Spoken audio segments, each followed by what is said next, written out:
And then the number 139, the Motaz Sport car of Max Cristea, Romanian-born, now based in Atlanta. He was racing the Transylvanian Trophy. Now there's the team logos. Here we go then. Here is your official starting lineup. All Bennick front row. Royce Vega alongside Troy Ferguson, P1 and P2, Max Cristea and Michael McGoy. They've been working together and have looked good together. And again, they're kind of eyeing each other coming up to the start. Field into position. We're about set to go racing here with the drivers in Mini Swift and looking for that green. It is out. Green flag racing. Green, green, green. Down into turn number one. And the inside move for the 133 of Royce Vega. Are they able to get together clean? Good so far throughout the entire tail of the field. One is clean. Two is clean as well. Over to 3 and 4. The two Bennecks at the moment are in P1 and 2, and there's the Kart Republic chassis up into P3 of Cristea. I think that is everybody filing through, single file about through the top 15 as they snake their way through 5 and 6, and now the descent down towards turn number 9. Watch the bumps, but it's one of the Bennecks in the lead clearly. Mike, everybody in the grandstands, of course, holding their collective breath. They breathe the sigh of relief, and away we go racing. Pretty good start. Yeah, hat tip mini drivers, huh? We just made it through that thing, and I don't see a single yellow flag. There's the knock on the woods. Let's make sure we keep things rolling, and it is looking sharp up front. Bennick 1-2. We wondered if that would happen. Indeed it does, and there they are coming down, but maybe not for long. Here comes Michael McGoy. He's going to throw it to the bottom. The outside is that 143 of Troy Ferguson. Indeed, he's going to slot back another spot. Good move for McGoy to get in there, but everybody fighting early. And again, you know, Mike, talk about the opening laps. You know, sometimes you say, hey, just settle in a bit. A lot of guys want to settle in the top 4. Like, if I can make a move early in the first couple laps, knowing we'll be able to stretch away a bit, you want to be in that lead group. Who have we been talking about in all the races? Top 3, top 4, right? Yeah. You've got to get in that lead group. Yeah, exactly. The first thing on the agenda is to making sure you get through the first corner. Once you get past there, survive the first lap, and then things start to settle down. You can figure out, okay, this is what I've got in front of me. You can see the racing a little bit further back, but again, up front, we got a line front of stern, about 8 carts. A little bit of a breakaway, about 7/10 of a second. Royce Vega, your leader. Michael McGoy into second. Cristea in third. Baglin up to 4th. 3-position improvement for Baglin on the opening lap as McGoy goes to the inside. He'll take the lead here from Royce Vega. So move last year's winner, Michael McGoy, into P1 outside the top 4. Ely Tristan Crescent 5th. Travis Pettit goes back to 6th. Troy Ferguson in 7th. Alessandro Truchot 8th. Tristan Murphy 9th. Marco Samet rounding out the top 10. And scroll down to Lucas Palacio. He lost 3 spots on the opening circuit. He is in 17th position, the Pro Tour champion. It's got to get moving. And this is incredible because for the last 3 days in the Mini Swift class, all we've seen is Vega, we've seen Ferguson and Cristea duking it out for the lead. Now, when all the marbles are on the line, you've got McGoy and you've got Baglin, who qualified 18th, don't forget, running up at the front there. McGoy leads. It's the first time that we've seen newcomers at the front of the field. There's Cagle on the outside with a bright green NASA panel on his kart, side by side.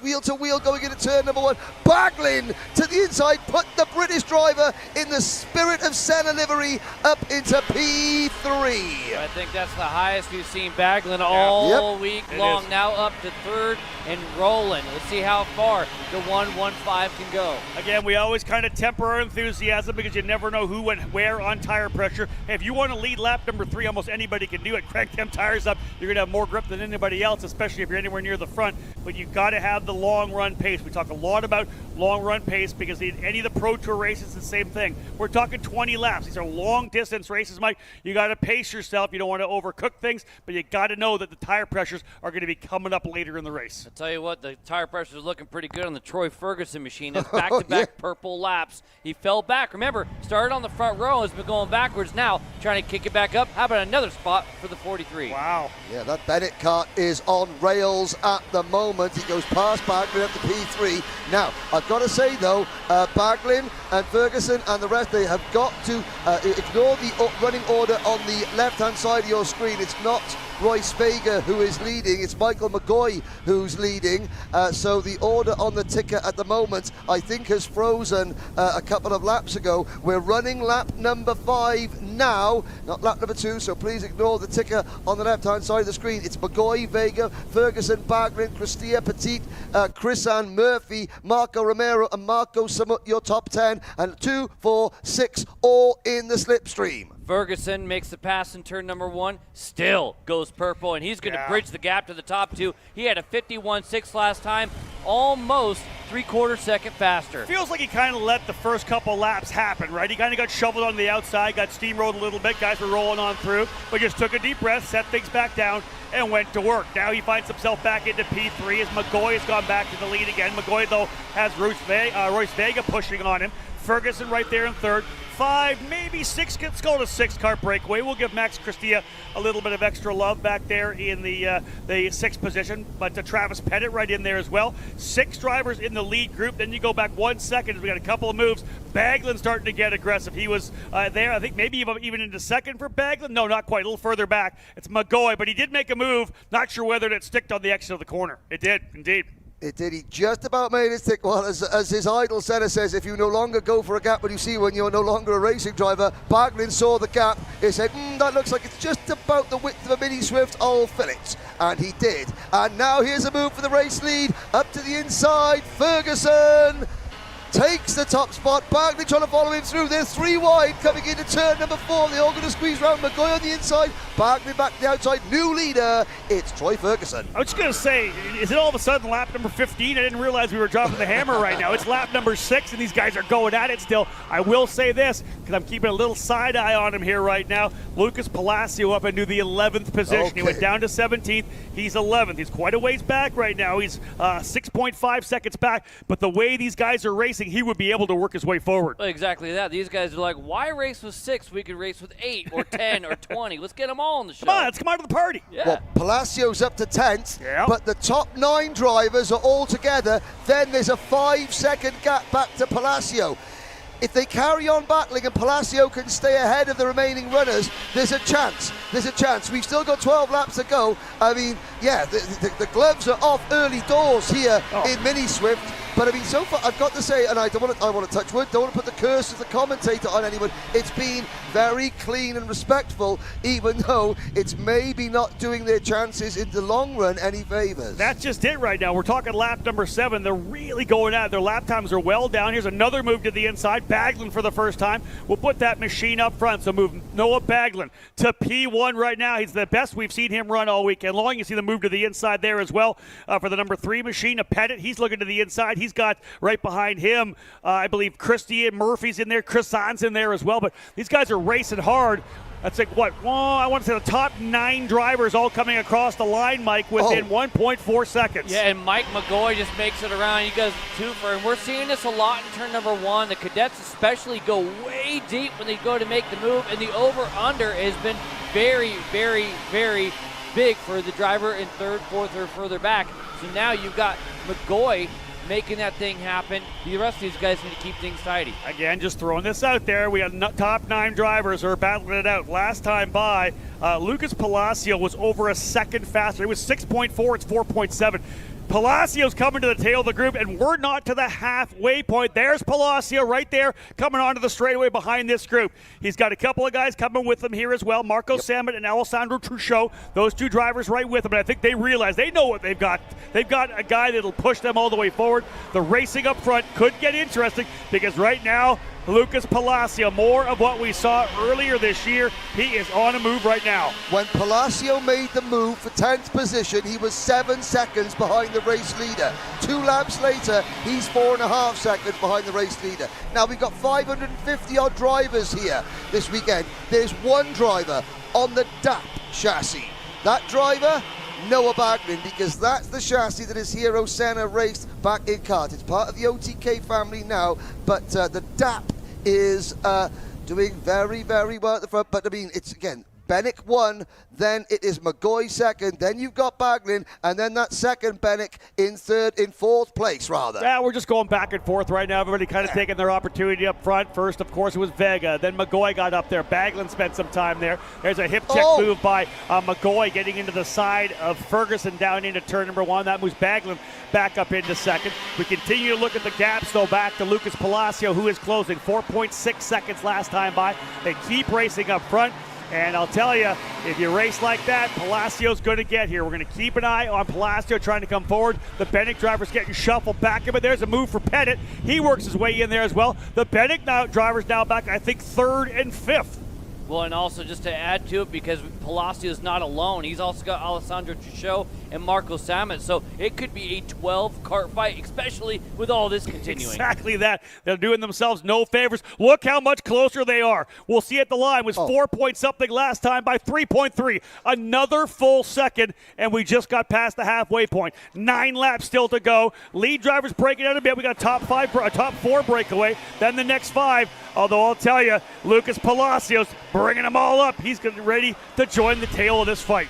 Palacio is in this fight. Baglin retakes the lead. Palacio, Truchot, and Samut. Do not count them out. We've got a lead group of 9 at the moment. There's another move for the lead. Oh, that's risky. That's the tightest point. They're 3 wide coming out of turn number 6, and still, somehow, they keep it completely clean. One of the Bennicks able to go around the outside. One's coming down the bottom right now as well. I'll tell you, these guys are going at it big time here. Look at this 3 wide. They are not thinking at all about trying to pull away, and I just can't believe somebody doesn't settle everybody back down across the line. Vega leads. McGoy 2nd.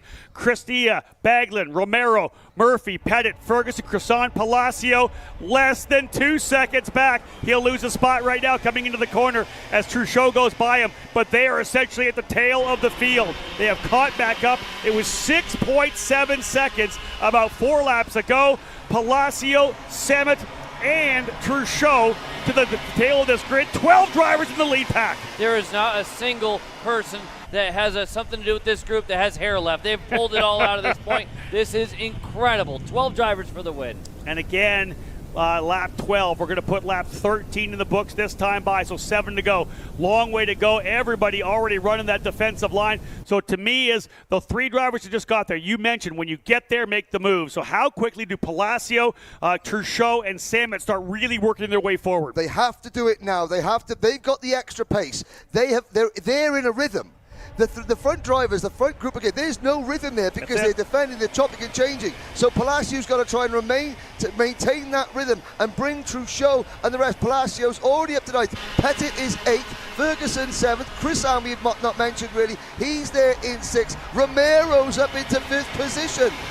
Baglin's still 3rd.